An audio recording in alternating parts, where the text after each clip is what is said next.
Hi class. I will continue reading chapter 33 from Harry Potter and the Chamber of Fire. Goblet of Fire, sorry. So we left off with Voldemort explaining what had happened to him and to his body after the curse from Harry Potter. And I'm going to start with that last paragraph.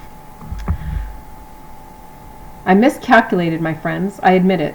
My curse was deflected by the woman's foolish sacrifice, and it rebounded upon myself.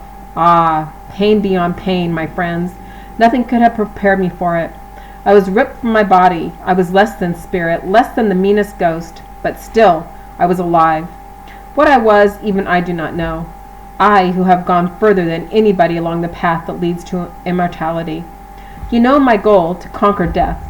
And now it was tested, and it appeared that one or more of my experiments had worked, for I had not been killed, though the curse should have done it. Nonetheless, I was as powerless as the weakest creature alive, and without the means to help myself, for I had no body, and every spell that might have helped me required the use of a wand. I remember only forcing myself, sleeplessly, endlessly, second by second, to exist. I settled in a faraway place, in a forest, and I waited. Surely one of my faithful Death Eaters would try and find me. One of them would come and perform the magic I could not, to restore me to a body, but I waited in vain. The shiver ran once more around the circle of listening Death Eaters. Voldemort let the silence spiral horribly before continuing. Only one power remained to me. I could possess the bodies of others, but I dared not go where other humans were plentiful, for I knew that the Aurors would still be abroad and searching for me. I sometimes inhabited animals, snakes of course, being my preference, but I was little better off inside them than as pure spirit, for their bodies were ill-adapted to perform magic, and my possession of them shortened their lives. None of them lasted long. Then, 4 years ago, the means for my return seemed assured. A wizard, young, foolish, and gullible, wandered across my path in the forest I had made my home. Oh, he seemed the very chance I had been dreaming of, for he was a teacher at Dumbledore's school. He was easy to bend to my will. He brought me back to this country, and after a while I took possession of his body, to supervise him closely as he carried out my orders. But my plan failed. I did not manage to steal the Sorcerer's Stone. I was not to be assured immortal life. I was thwarted once again by Harry Potter. Silence one more. Nothing was stirring, not even the leaves on the yew tree. The Death Eaters were quite motionless, the glittering eyes in their masks fixed upon Voldemort and upon Harry. The servant died when I left his body, and I was left as weak as ever I had been, Voldemort continued. I returned to my hiding place far away, and I will not pretend to you that I didn't then fear that I might never regain my powers. Yes, that was perhaps my darkest hour. I could not hope that I would be sent another wizard to possess, and I had given up hope, now that any of my Death Eaters cared what had become of me. One or two of the masked wizards in the circle moved uncomfortably, but Voldemort took no notice. And then, not even a year ago, when I had almost abandoned hope, it happened at last. A servant returned to me. Wormtail here, who had faked his own death to escape justice, was driven out of hiding by those he had once counted friends, and decided to return to his master. He sought me in the country where it had long been rumored I was hiding, helped, of course, by the rats he met along the way. Wormtail has a curious affinity with rats, do you not, Wormtail?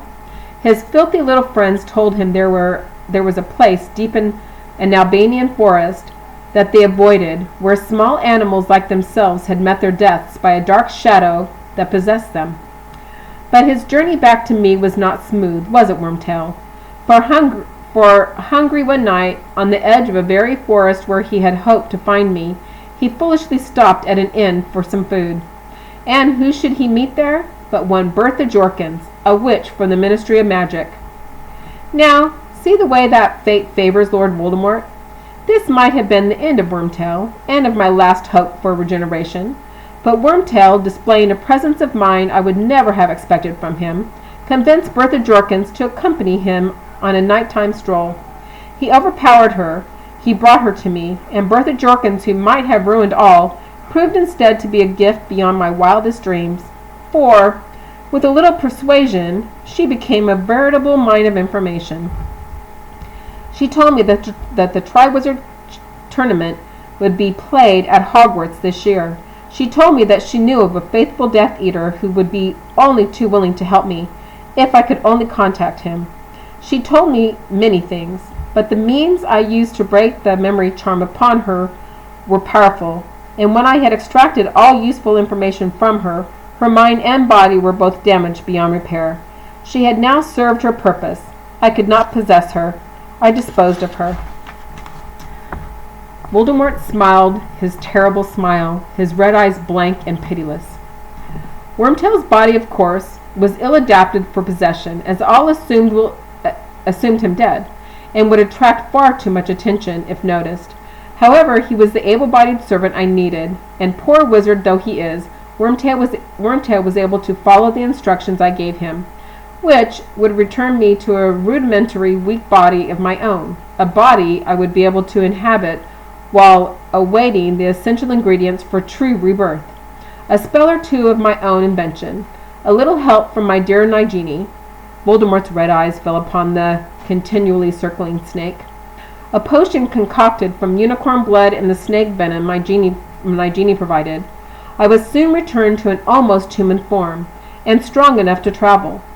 There was no hope of stealing the Sorcerer's Stone anymore, for I knew that Dumbledore would have seen to it that it was destroyed.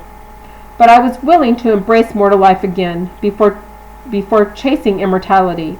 I set my sights lower. I would settle for my old body back again, and my old strength.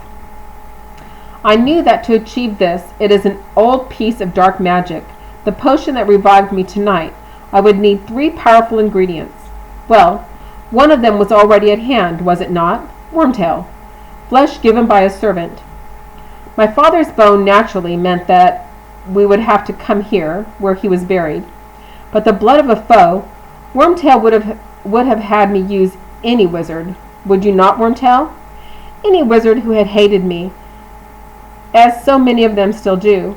But I knew the one I must use. If I was to rise again, more powerful than I had been when I had fallen, I wanted Harry Potter's blood.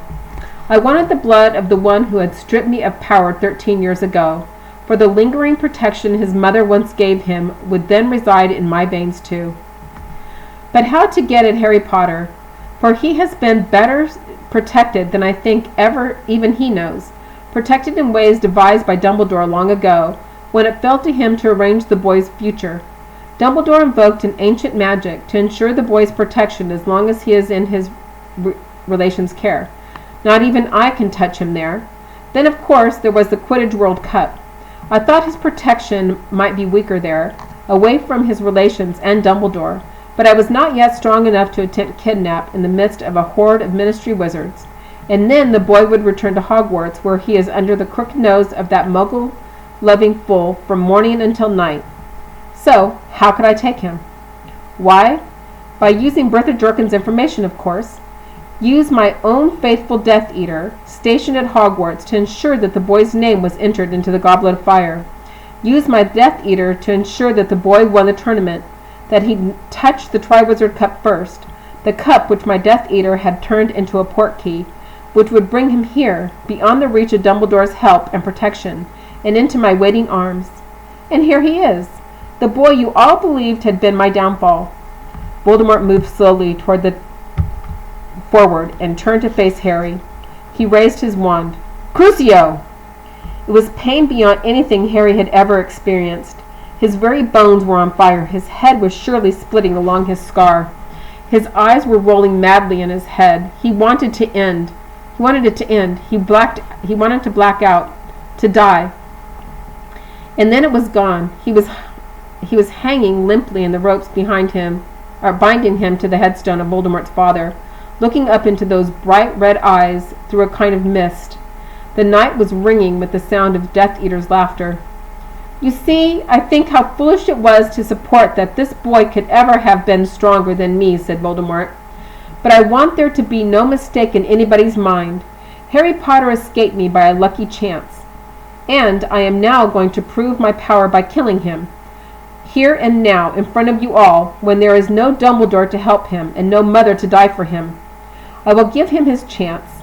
He will be allowed to fight, and you will be left in no doubt which of us is the stronger. Just a little longer, Nagini, he whispered, and the snake glided away through the grass to where the Death Eater stood watching. Now untie him, Wormtail, and give him back his wand.